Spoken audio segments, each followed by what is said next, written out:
আসসালামু আলাইকুম ওরহমতুল্লাহি ওবরাকাতুহু। আমরা গত ভিডিওতে আলোচনা করেছিলাম সূরা ফাতিহার সংক্ষিপ্ত তর্জমা নিয়ে।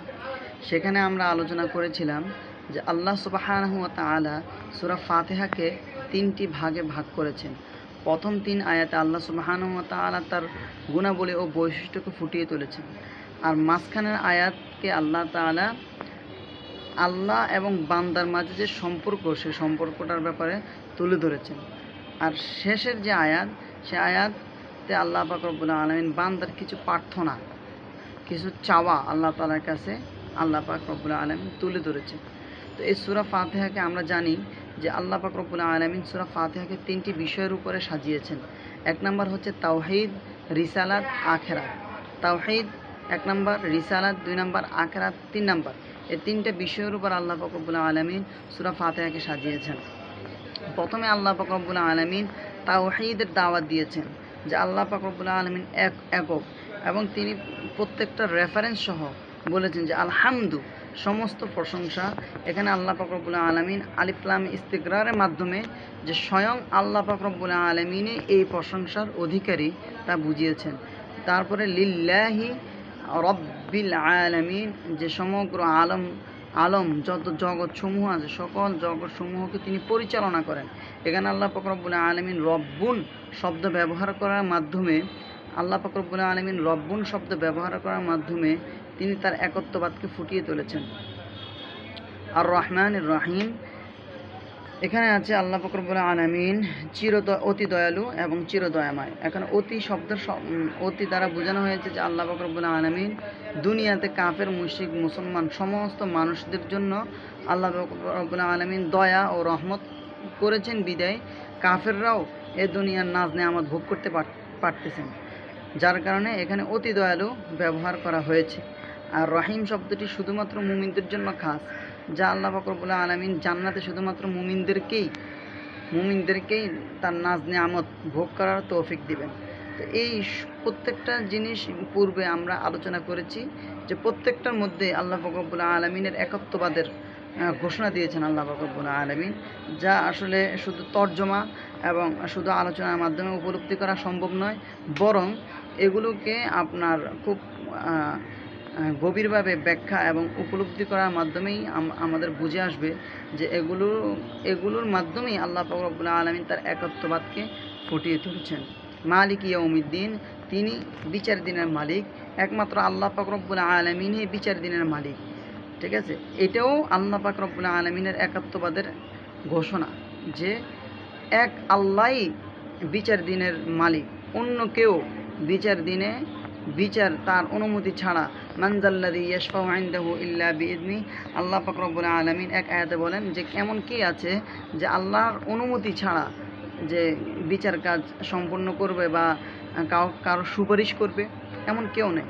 তো এখান থেকেও বোঝা যায় যে আল্লাহ পাক রব্বুল আলামিনের একাত্মবাদ, এখানেও আল্লাহ পাক রব্বুল আলামিন তার একাত্মবাদের ঘোষণা দিয়েছেন। এরপরে আল্লাহ পাক রব্বুল আলামিন বলেন ইয়্যাকা না'বুদু ওয়া ইয়্যাকা নাস্তাঈন,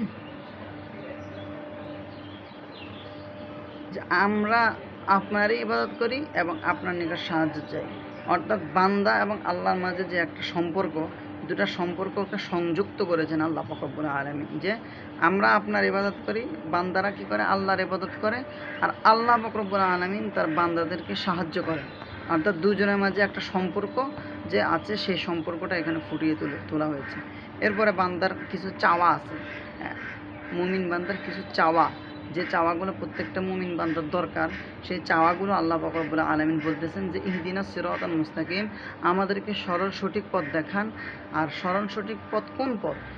সিরাতাল্লাযীনা আনআমতা আলাইহিম, যাদেরকে আপনি নিয়ামত দান করেছেন। এখন নিয়ামত আল্লাহ পাক রব্বুল আলামিন কাদেরকে দান করেছেন, সেই ব্যাপারে এর উত্তর আল্লাহ পাক রব্বুল আলামিন অন্য আয়াতে আল্লাহ পাক রব্বুল আলামিন বলেছেন মাইয়ুতিইল্লাহা ওয়া রাসূলাহু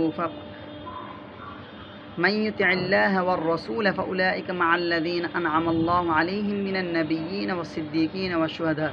এখানে আল্লাহ পাক রব্বুল আলামিন যাদেরকে আল্লাহ তাআলা অনুগ্রহ দান করেছেন তাদের পরিচয় আল্লাহ পাক রব্বুল আলামিন অন্য আয়াতে দিয়েছেন।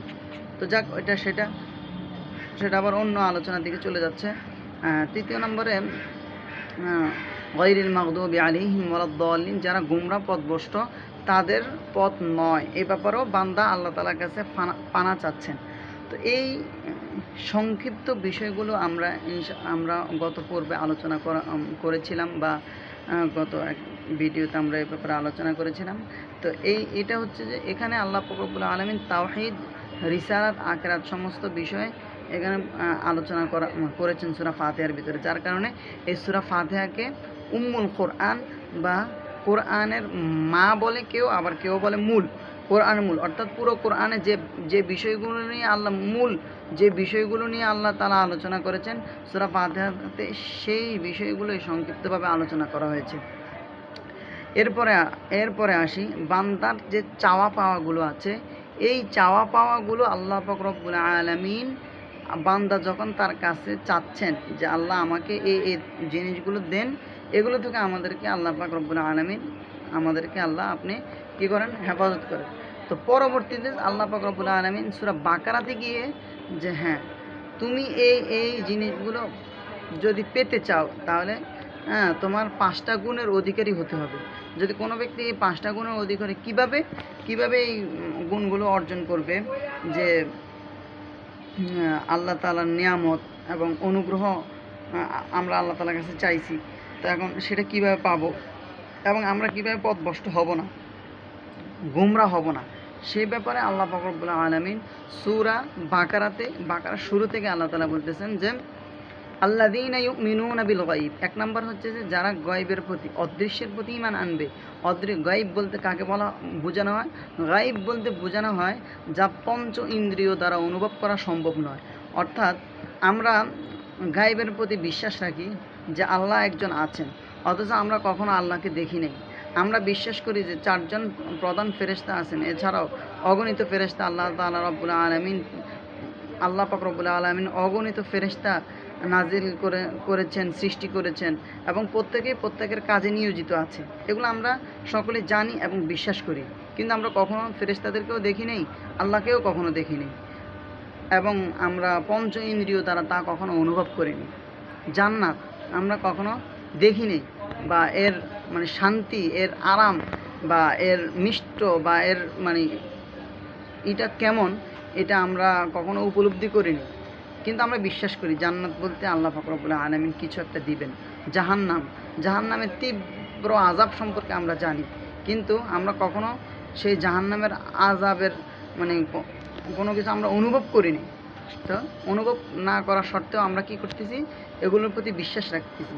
সেটাকেই বলা হয় একজন মুমিনের ঈমান। যে একজন মুমিন কি করতেছে? যে এই সমস্ত বিষয় না জানা বা এই সমস্ত বিষয় না দেখা সত্ত্বেও পঞ্চ ইন্দ্রিয় দ্বারা অনুভব করেনি, তারপরেও সে এগুলোর প্রতি ঈমান আনতেছে। তো এটাকে বলা হয় গায়ব। গায়বুন দ্বারা এটাই উদ্দেশ্য করা হয়েছে আল্লাযীনা ইউমিনুনা বিল গায়ব, যারা গায়বের প্রতি ঈমান আনবে, ওয়া ইউকিমুনাস সালাহ, এবং নামাজ কায়েম করবে, ওয়া মিম্মা রাযাকনাহুম ইউনফিকুন। আল্লাহ পাক রব্বুল আলামিন তাকে যে রিজিক দান করেছেন, প্রত্যেকের রিজিকের কিন্তু এক না। কাউকে আল্লাহ তাআলা অনেক সম্পদ দান করেন, কাউকে আল্লাহ তাআলা অনেক কম সম্পদ দান করেন। যাকে যে পরিমাণ দান করছে সে ওই পরিমাণ বা ওইভাবে সে কী করবে? তার ওই দেওয়া, আল্লাহ তাআলা দেওয়া রিজিক থেকে সে খরচ করবে, দান করবে, ঠিক আছে? নিজের জন্য খরচ করবে, পরিবারের জন্য খরচ করবে, এবং অসহায় মানুষদের জন্য খরচ করবে। আল্লাযীনা ইউমিনুনা বিল গায়বি ওয়া ইউকিমুনাস সালাতা ওয়া মিম্মা রাযাকনাহুম ইউনফিকুন ওয়াল্লাযীনা ইউমিনুনা বিমা উনজিলা ইলাইকা ওয়া মা উনজিলা মিন ক্বাবলিক।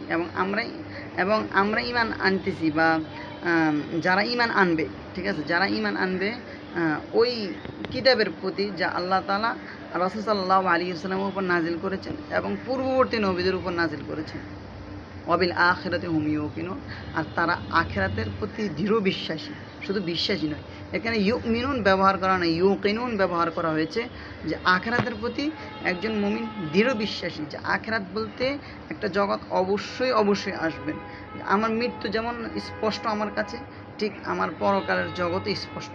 এই জিনিসটা যার ভিতরে যায়, যে অন্তরে লালন করতে পেরেছেন, হ্যাঁ, সেই মূলত ইউকিনুন শব্দের ইউকিনুন দ্বারা আল্লাহ তাআলা এটাই বুঝিয়েছেন যে আখিরাত সম্পর্কে দৃঢ় বিশ্বাসী আমাদের হতে হবে। তো এই মানে এই সংক্ষিপ্ত মূলত আলোচনা। আল্লাহ পাক রব্বুল আলামিন আমাদেরকে এর উপর আমল করার তৌফিক দান করেন ইনশাআল্লাহ। পরবর্তীতে এর উপর বাকি অংশ ইনশাআল্লাহ আলোচনা করব। আসসালামু আলাইকুম ওয়া রাহমাতুল্লাহি ওয়া বারাকাতুহু।